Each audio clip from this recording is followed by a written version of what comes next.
దర్శన్ శరణ్యని తీసుకుని గుడికి వెళ్తారు. వాళ్ళు గుడికి వెళ్ళగానే సమీర కూడా అక్కడికి వస్తుంది.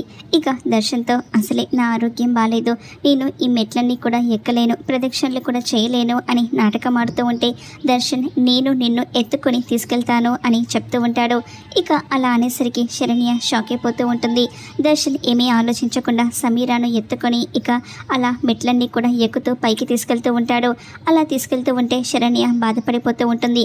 సమీర మాత్రం చూసావుగా అన్నట్టుగా శరణ్యకు సైగ చేస్తూ ఉంటుంది. త్వరలోనే దర్శన్తో నా మెడలో 3 ముళ్ళు వేయించుకుని నీ జీవితాన్ని రోడ్డు పాలు చేస్తాను అని సమీర మనసులో అనుకుంటూ ఉంటుంది. ఇక గుడి మెట్లన్నీ కూడా ఎక్కిన తర్వాత దర్శన్ సమీరను అలానే ఎత్తుకుని ప్రదక్షిణలు కూడా చేస్తూ ఉంటాడు. ఇంతలో శరణ్య ఎలాగైనా సరే సమీరకు బుద్ధి చెప్పాలి అని ఇక ఆలోచిస్తూ పక్కన చూసేసరికి అక్కడ నూనె కనిపిస్తూ ఉంటుంది.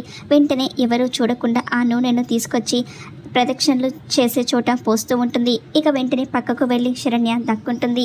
దర్శన్ సమీరాని ఎత్తుకొని ఇక అలా నడుచుకుంటూ వస్తూ ఉంటాడు. శరణ్య పోసిన నూనె మీద దర్శన్ కాలు వేసేసరికి ఇక స్లిప్ అయ్యి సమీరాను కింద పడేస్తాడు. దర్శన్ అలా సమీరాను కింద పడేసేసరికి సమీర దొర్లుకుంటూ అలా వెళ్ళిపోతూ ఉంటుంది. దర్శన్ కూడా కింద పడబోతూ ఉంటే ఏవండి అంటూ శరణ్య వచ్చి దర్శన్ చేయి పట్టుకొని కింద పడకుండా ఆపుతూ ఉంటుంది.